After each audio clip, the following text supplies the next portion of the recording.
Chapter 55 of Pride and Prejudice. Pride and Prejudice, by Jane Austen. Chapter 55. A few days after this visit Mr. Bingley called again, and alone. His friend had left him that morning for London, but was to return home in 10 days' time. He sat with them above an hour, and was in remarkably good spirits. Mrs. Bennet invited him to dine with them, but with many expressions of concern he confessed himself engaged elsewhere.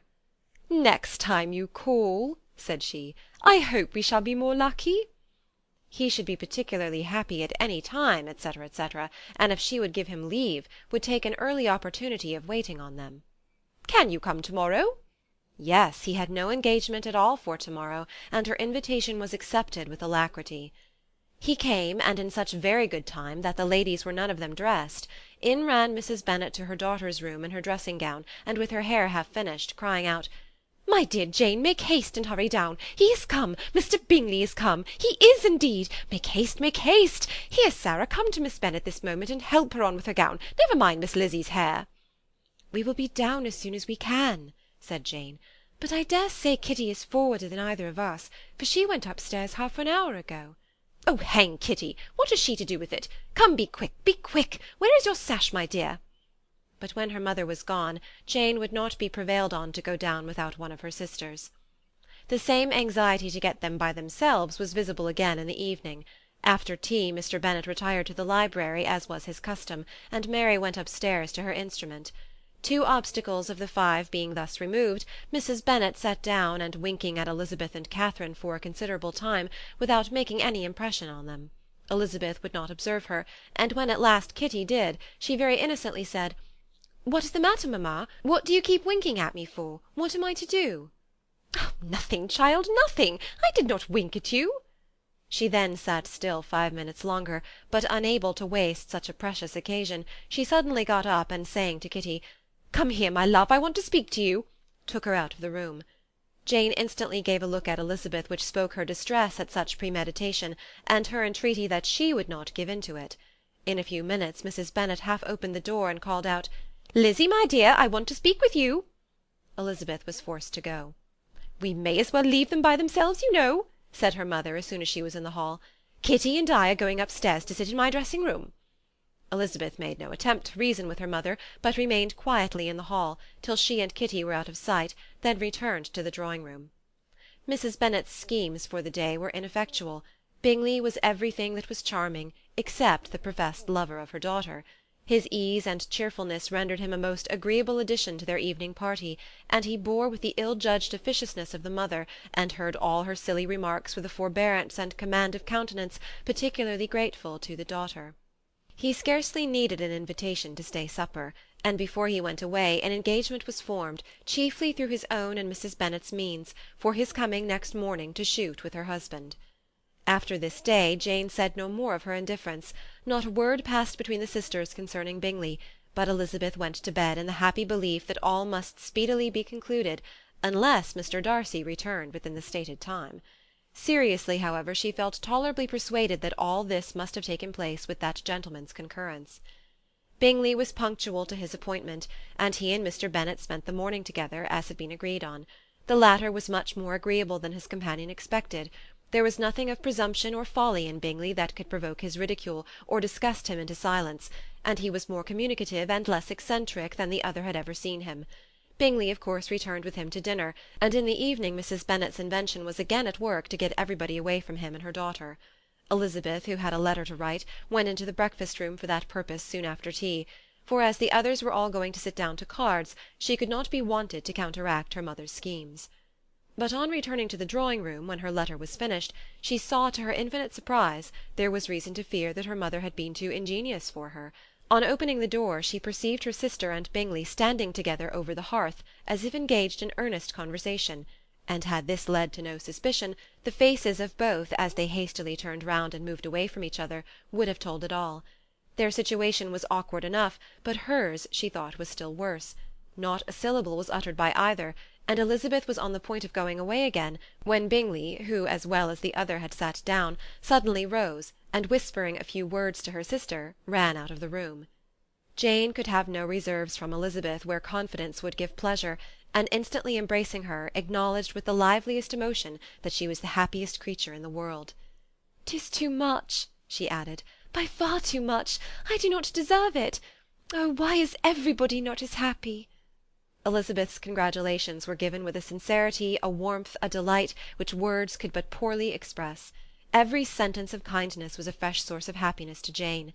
But she would not allow herself to stay with her sister, or say half that remained to be said for the present. "I must go instantly to my mother," she cried.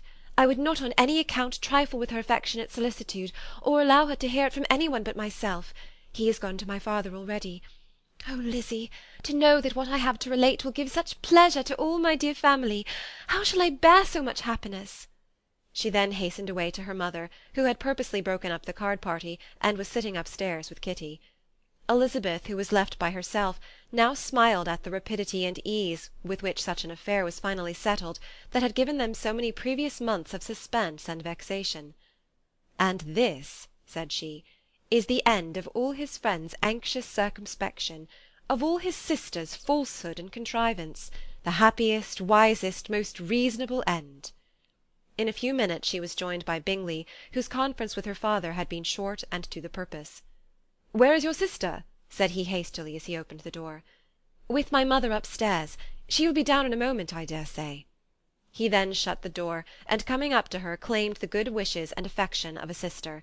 Elizabeth honestly and heartily expressed her delight in the prospect of their relationship. They shook hands with great cordiality, and then, till her sister came down, she had to listen to all he had to say of his own happiness, and of Jane's perfections, and in spite of his being a lover, Elizabeth really believed all his expectations of felicity to be rationally founded, because they had for basis the excellent understanding and super-excellent disposition of Jane, and a general similarity of feeling and taste between her and himself. It was an evening of no common delight to them all. The satisfaction of Miss Bennet's mind gave a glow of such sweet animation to her face as made her look handsomer than ever. Kitty simpered and smiled and hoped her turn was coming soon. Mrs. Bennet could not give her consent or speak her approbation in terms warm enough to satisfy her feelings, though she talked to Bingley of nothing else for half an hour, and when Mr. Bennet joined him at supper, his voice and manner plainly showed how really happy he was. Not a word, however, passed his lips in allusion to it, till their visitor took his leave for the night, but as soon as he was gone he turned to his daughter and said, "Jane, I congratulate you. You will be a very happy woman." Jane went to him instantly, kissed him, and thanked him for his goodness. "You are a good girl," he replied, "and I have great pleasure in thinking you will be so happily settled. I have not a doubt of your doing very well together. Your tempers are by no means unlike. You are each of you so complying that nothing will be ever resolved on, so easy that every servant will cheat you, and so generous that you will always exceed your income." "I hope not so. Imprudence or thoughtlessness in money matters would be unpardonable in me." "Exceed their income! My dear Mr. Bennet!" cried his wife. "What are you talking of?" "Why, he has 4,000 or 5,000 a year, and very likely more." Then, addressing her daughter, "Oh, my dear, dear Jane, I am so happy! I am sure I shan't get a wink of sleep all night. I knew how it would be. I always said it must be so at last. I was sure you could not be so beautiful for nothing. I remember as soon as ever I saw him when he first came into Hertfordshire last year, I thought how likely it was that you should come together. Oh, he is the handsomest young man that ever was seen." Wickham, Lydia, were all forgotten. Jane was beyond competition her favourite child. At that moment she cared for no other. Her younger sisters soon began to make interest with her for objects of happiness which she might in future be able to dispense. Mary petitioned for the use of the library at Netherfield, and Kitty begged very hard for a few balls there every winter. Bingley from this time was of course a daily visitor at Longbourn, coming frequently before breakfast and always remaining till after supper, unless when some barbarous neighbour, who could not be enough detested, had given him an invitation to dinner which he thought himself obliged to accept.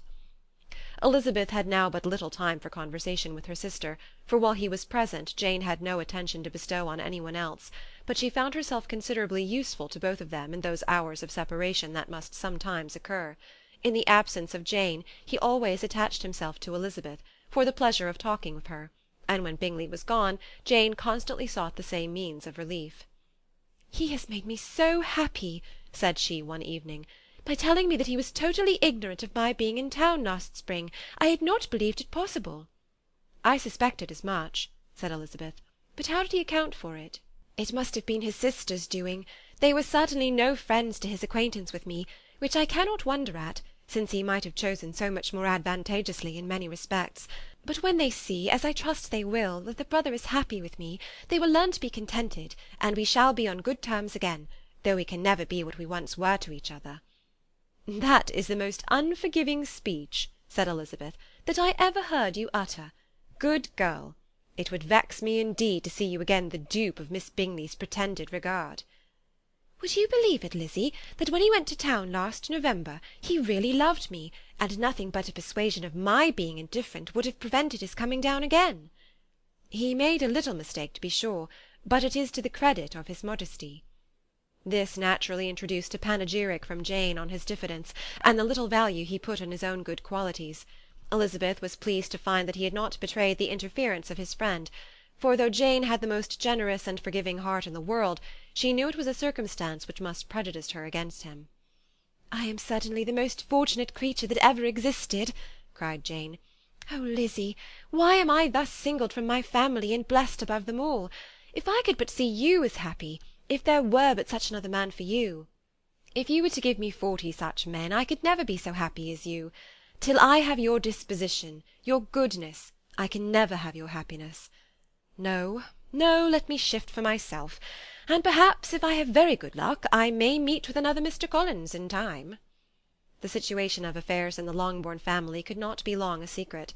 Mrs. Bennet was privileged to whisper it to Mrs. Phillips, and she ventured without any permission to do the same by all her neighbours in Meryton. The Bennets were speedily pronounced to be the luckiest family in the world, though only a few weeks before, when Lydia had first run away, they had been generally proved to be marked out for misfortune. Chapter 55